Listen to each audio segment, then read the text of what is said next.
back to Team 1D, and this video I'm gonna be going over sleep with diabetes, pretty much based on my experience sharing my tips for teens and pretty much people of all ages on how to manage your blood sugar while sleeping.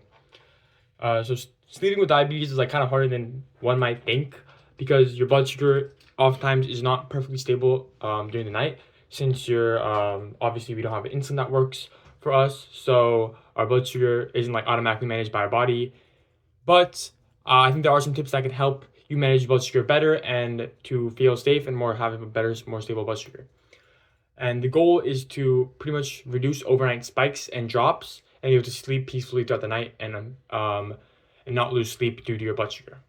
So starting off with like before sleeping, how to prep your environment is I would keep glucose tablets or a juice or candy next to your nightstand for a quick treatment of lows when you wake up. You don't want to be going all the way to your fridge or going to the kitchen to get something like a low snack every time you wake up due to low blood sugar. So it's much easier just to have it prepped right next to your nightstand, right next to your bed, instead of having to wake up and like waste, I don't know, 5-10 minutes trying to get a low snack. You can just eat it and then like go back to sleep in a bit.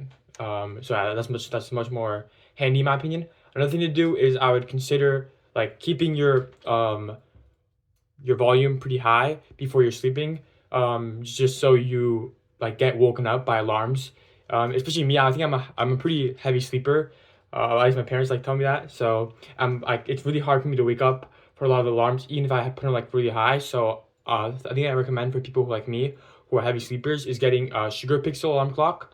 This is something I just figured out recently. I think like it's a diabetic person made this alarm clock, and it pretty much shows your blood sugar on this like clock display screen, and also it like has like a really loud alarm that goes off if your blood sugar is low or high. And although this is like kind of loud and annoying, it definitely wakes you up immediately. It also even has a vibrating puck that can wake you up. Do that as well if you don't want to wake up like everybody in your room if you're like living with other people. But yeah, I'd recommend this if you're like a heavy sleeper for sure, and if your alarm isn't able to usually wake you up. But I think if you have an alarm that's like on your phone and it's set high, it should be able to wake you up for most people, and that should be fine as well. Just make sure your alarm is on, your phone's not silenced, and it's on a pretty like decently high setting so you can actually wake up when that low or high alarm goes off. Something else to do is to ensure that your pump and CGM has time left. If your CGM or your pump is going to expire throughout the night, I definitely recommend like changing it at night before sleeping. Even if it's going to expire to like the next morning, I usually don't want to change it the morning I'm about to go to school. So like I don't want to be in a hurry or rush the morning of right before going to school. So I usually just try to change it at night, so I don't have to deal with that rush in the morning of having to change my CGM, having to change my pump, and making sure everything's like fine.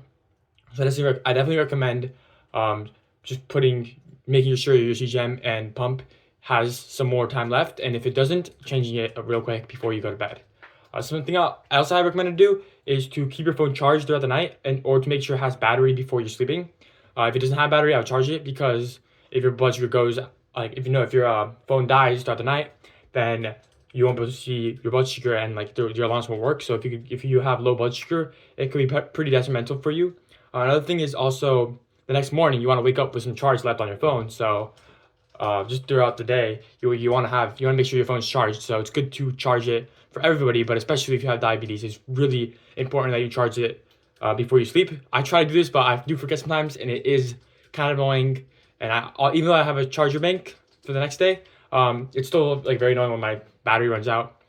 So some other things to do before bed is to check your blood sugar, either through your like CGM or through picking yourself like right before you go to sleep.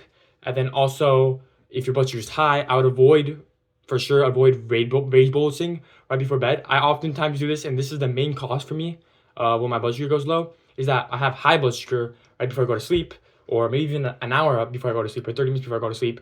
Due to a meal or due to a snack, my blood sugar goes up. It goes up like, I don't know, let's say 200, 250, and then I end up bolusing too much because it's like a stubborn high, let's say. I end up bolusing too much, and then so my blood sugar drops throughout the night. And then let's say at 1 or 2 a.m. or 12 a.m., I end up waking up by my blood sugar being low. So I definitely would recommend people not to rage bolus when your blood sugar is like, let's say it's like high before you sleep. I would not rage bolus. I would either let it come down by itself or just bolus a regular amount or even a lesser amount compared to what you would regularly do. I wouldn't go over the top and just start bolusing a lot, even if your blood sugar is high, because if you're about to sleep, that could go too low, and it'll be very annoying because you have to wake up at night, and yeah, your blood sugar is gonna be low at night. You have to wake up. Also, if your blood sugar is low before sleeping, I would recommend having a small snack, maybe a protein bar, maybe something that would like kind of make your blood sugar a little bit higher before sleeping. Like milk could help, or something like a peanut butter toast or something before sleeping, so your blood sugar is kind of at a like optimal level when going into sleep. I would recommend, like, when you're going to sleep, maybe have your blood sugar between like 100 plus, like maybe 100 to 140. So it's like an ideal range. It won't really probably drop, but also won't really probably go up. Because especially if you have an automated pump, your blood sugar probably won't drop if it's like at 100 when you're going to sleep. But you should be careful if you have glargine, because it could drop as well.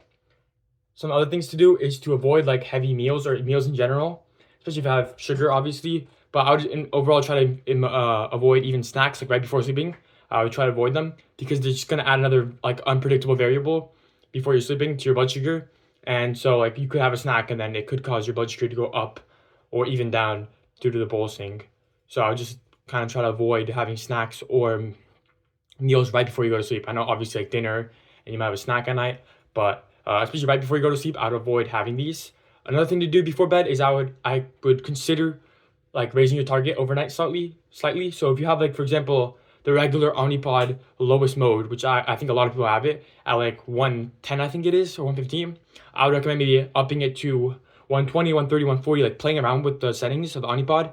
Because for example, for me, I kind of get a lot of loads when I have it on the regular like lowest setting. So oftentimes what I'm trying now is to up the setting, my average blood sugar on the Omnipod setting, to around 130, 120, and I'm playing around with that to see if it helps. Because sometimes I see that my Omnipod pump algorithm is giving too much insulin for me, and so I'm having to like up my average, my target, my overnight target, and I think that definitely helps if you experience frequent night lows. There's some things to do overnight is to, like, pretty much, yeah, make sure your alert volume is loud enough to wake you, and also if you have some basal rates, you should adjust those if recommended by an endocrinologist.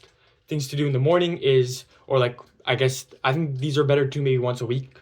Maybe at the end of the week you can do this, is to check your morning blood sugar and note trends. For example, for me, especially when I was first diagnosed, my morning blood sugar would always spike. I think this is called the dawn phenomenon, especially happens in teenagers. So if you see that your blood sugar is higher when you wake up in the morning, this is called dawn phenomenon. It happens because your body is like waking up, so it's giving glucose. The kidneys are emitting glucose, and yeah, this happens really often. So what you can do is you can, like, based on this, if you're having the dawn phenomenon, you can pretty much up your basal rates during that time period, or give yourself more insulin during that time period, so it counteracts the change and your blood sugar is still fine in the mornings.